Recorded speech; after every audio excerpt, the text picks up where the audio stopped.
So apparently there's an Australian chef who has been working and living in Korea who has his own restaurant that has a Michelin star. It's a little bit misleading to call him a Michelin star chef since the star goes to the restaurant and there's a lot of people, a lot of moving parts in that restaurant. But for the sake of the title and this video, I'm going to call him a one-star Michelin chef. He has 1 star. And I've never been to the restaurant, but apparently he did a little collabo with Loteria. Now, Loteria is a big fast food chain over here in Korea, Japan, maybe some other Asian countries around here. And I had to try it. I just knew I had to try it because I've never really seen anything like it. Getting a Michelin-starred chef, you know, to work on a burger and to come up with that burger. And we have it right here. This is actually the one, the new one. It just came out. And we also got a couple different burgers. We got all the bulgogi burgers on the menu. This is actually a bulgogi burger, and they actually have 2 more varieties, this one and this one. This one is just their regular standard one. This cost me about $4. This one is their Hanu bulgogi burger, which Hanu is like basically Korean beef, kind of like Wagyu is for Japan. This costs $7 right here. And then this new one, which they're calling the Hanu Poten, basically Hanu Potential burger. This is the collabo, and this one was $6, so less than this one. And yeah, right on the thing you can see limited edition by Joseph Linderwood. Sorry, Lidgerwood. And if this is bad, I'm calling you out. I don't know you, but hopefully it's not bad. Again, this one is the OG, just the regular standard bulgogi burger. This one is the Hanu burger. And this one is the Michelin star collaboration bulgogi burger. And right off the bat, you can see it just doesn't just have a burger patty. It has some other type of something right here. We're going to investigate that. First, we're just going to take a closer look at each burger. This is the classic sesame seed bun. It looks like it's got some mayo and some kind of sauce. I'm not sure how well you can see that. Some bulgogi sauce, I'm guessing. Lettuce, and here is the patty. Oh, snap. That's the thing with these bulgogi burgers. They're real slippery, man. And more sauce on the bottom there. Now, this is their Hanu burger, the most expensive one on the menu. You can see, if you can read Korean there, it says Hanu on the bun, and with a nice little stamp there. Different type of bun as well. This one came with way too much lettuce. It's leaking out the back. I don't even know. That's one problem that I have with a lot of burgers. You can see it's just falling out, you know? It's insane. It's not cool. You don't need that much lettuce, but under the hood, we have lettuce, pickles. Do we have pickles? I believe there are pickles in here somewhere. There's onions, tomatoes. Yeah, here's some pickles down here. And then, I guess, a better quality patty right there. And the sauce looks a little bit different on this one. So I will be looking forward to trying this. It's just a shame that they put just too much lettuce on it. Why are you doing that? I'll put some back on and probably just eat the rest.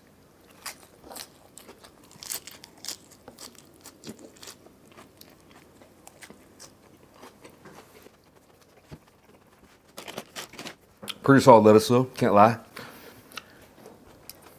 Last but not least, Michelin star burger.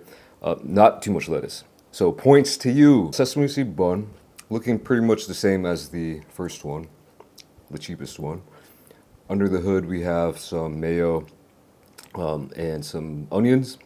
And then we have this kind of fried puck looking thing, which has some very interesting and, dare I say, gourmet looking sauce. Kind of looking like a chimichurri type of salsa, kind of like a chutney type of vibe to it. And there's some green in there. I don't think you can see that at all, but you can definitely see the sauce on it. Looks different than regular sauce you'd see at a fast food restaurant. And I believe this is filled with more bulgogi. But then we also have a bulgogi patty right here. And underneath all of that, we just have a regular amount of lettuce and more of that. Hold on, I really want to show you some of that like green sauce, which I'm not really sure. There's not too many details on this. It just came out. That sauce has a very interesting scent. It smells very Korean, but a little bit of like a Korean fusion to it. So yeah, I'm excited. I'm just gonna kind of go down the line, I guess. Going in.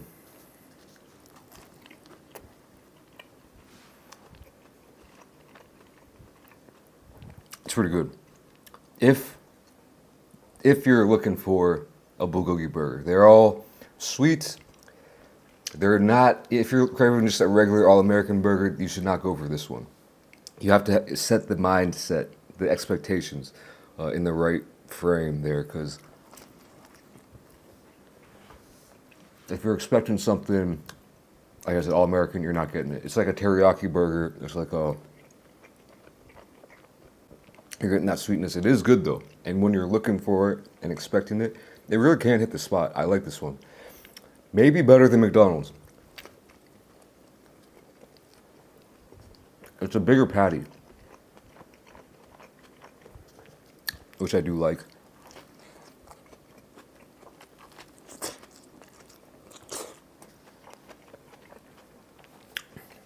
It's actually hitting the spot right now.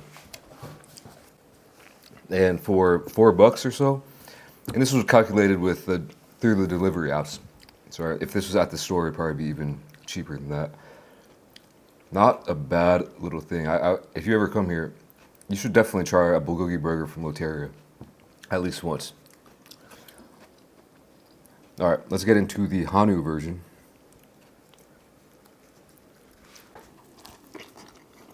Wow,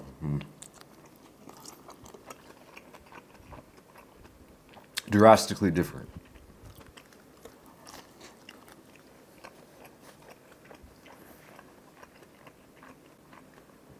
Not even close, not in the same realm. I'm not going to say it's levels better than this. It's just completely different. One is the addition of the pickles and the tomatoes. You're just getting a more deeper bite to it. The bun is also adding more flavor, fluffiness, and stuff like that. But the patty itself was the first thing that stuck out to me.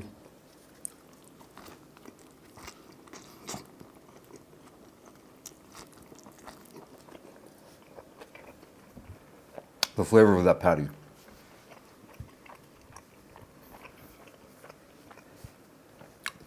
It's tasting a little bit more gourmet, for sure. It's tasting almost a little bit more like an American burger, classic burger, but not quite. Still not there. Still completely different, but dare I say a little bit more than this one for whatever reason. Maybe the sauce is slightly tweaked.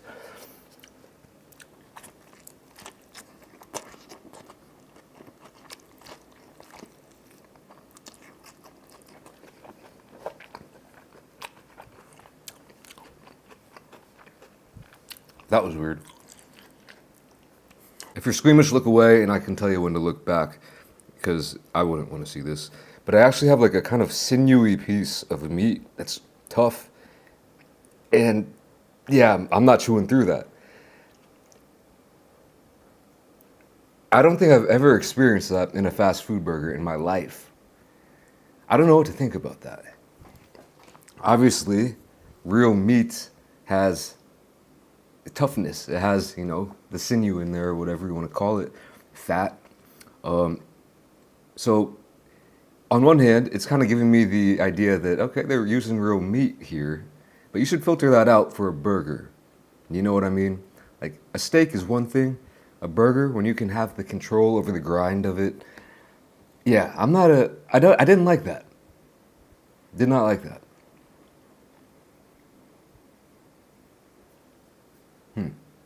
All right, yeah. Last but not least, let's try out the real gourmet burger here. I don't know how much impact this guy had on making this burger. You know, maybe he just, I don't know the details. Tried to find them. There were no details, but they were, I mean, it's right on the wrapper there, which I threw away.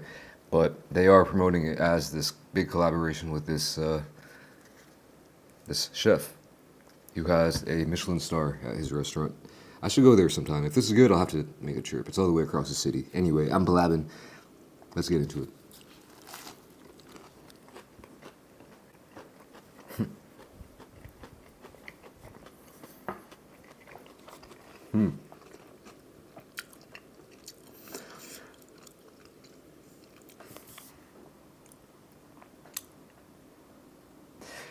Yeah. Yeah, burgers like this or foods like this, it makes you think. Like this one is so simple. You take a bite and you know what it is right off the bat. This one, I took that first bite and I'm like, what is that? What is that? And I'm blown away immediately by some of the textures and flavors. I don't know if you could really hear that, but that crispy thing on there.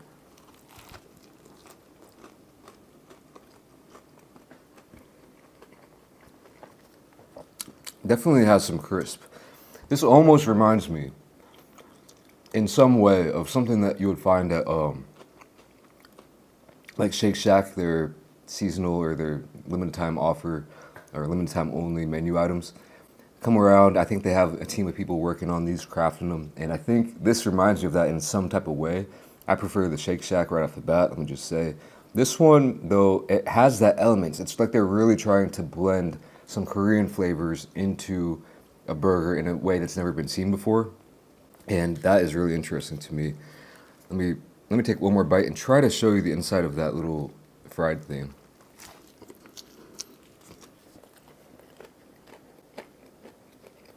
You can't really see it too well. I'm not really sure. I would ask, I don't know what it is. Looks like a remnant of a carrot. It is kind of mushy in there. Let me just see if I can.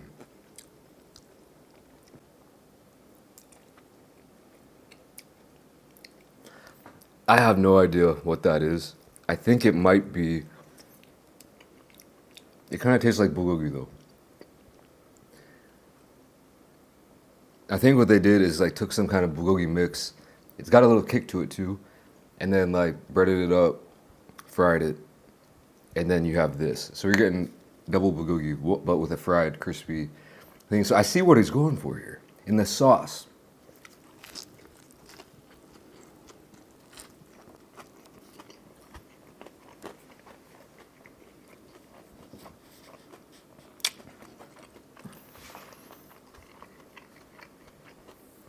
There is a Korean kind of herb or plant or vegetable.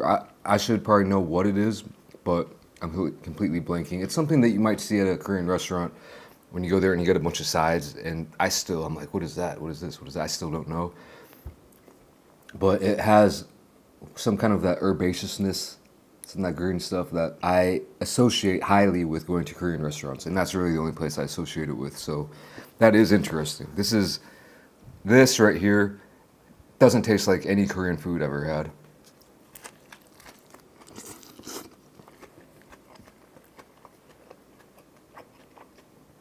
Ever.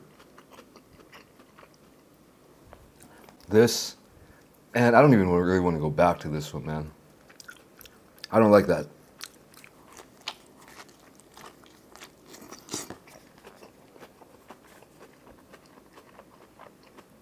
This doesn't either. This to me does not remind me in any way of a Korean flavors, Korean smells, Korean essence. This does. This right here does.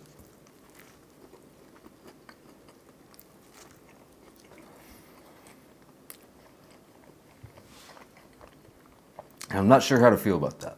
I don't see anybody just absolutely getting their mind blown by this, but I feel like that's kind of how a lot of these fine dining restaurants, that's how they operate. There's a weird line when it comes to those fine dining, expensive restaurants. I've only been to I've been to one 3-star Michelin restaurant here in Seoul with a few people, and everyone thought it was bogus. I thought it was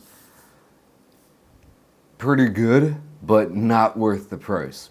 Whatever the price was, luckily I didn't have to pay in that scenario, but it was insane for what you're getting. Look, the service was amazing and the presentation, and like apparently if you drop a fork to get a 3-star Michelin stars, someone has to come detect the noise of the fork and come replace it within 30 seconds, something like that. That's what someone told me. I don't know if it's true, but the service was immaculate and everything. Like the inside, it looked nice.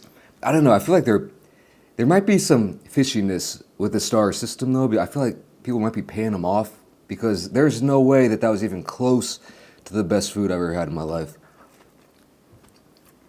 But when it comes to this guide, it was a 3-star, basically the highest you can get. So,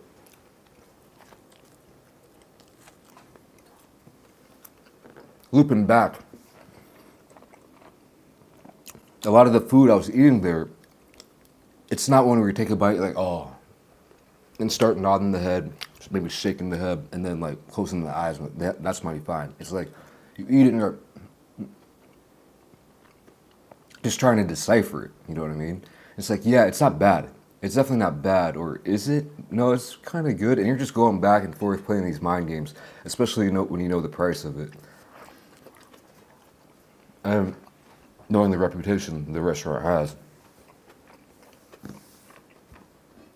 Honestly, I'll tell you, this one right here, the most simple, basic, cheap, no frills one, is the one that I would eat and immediately have the all right, I mess with that. If I'm hungry and I'm craving something like this, I mess with this. This one, I think I'm throwing it away. I mean, I'll eat it. This one's not even in the conversation. And this one, it's only limited time, so it's not like, well, a lot of you guys probably wouldn't get a chance to try it anyway, maybe. But I just find it fascinating that this collaboration even happened. Lotteria is a big fast food chain.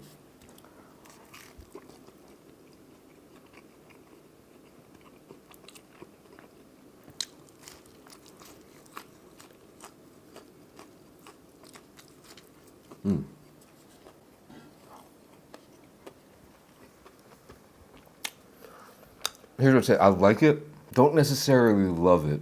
Could this be the most interesting fast food burger I've ever had? It might just be, flavor-wise. And when I say fast food, I'm not talking about like a Shake Shack. I think I'm talking about like low tier fast food restaurants. McDonald's, Burger King, stuff like that. Lotteria is definitely one of those just low tier, cheap, quick, kind of bogus fast food restaurants. For the most part. I love those places. I love McDonald's, Burger King, stuff like that. So coming from a restaurant like that, off the top of my head, this is by far, I would say, the most interesting burger I've ever had.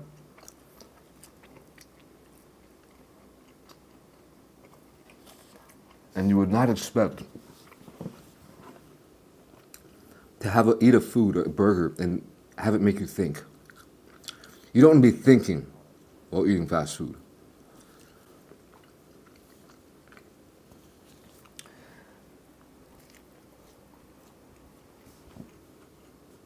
Definitely worth a try though.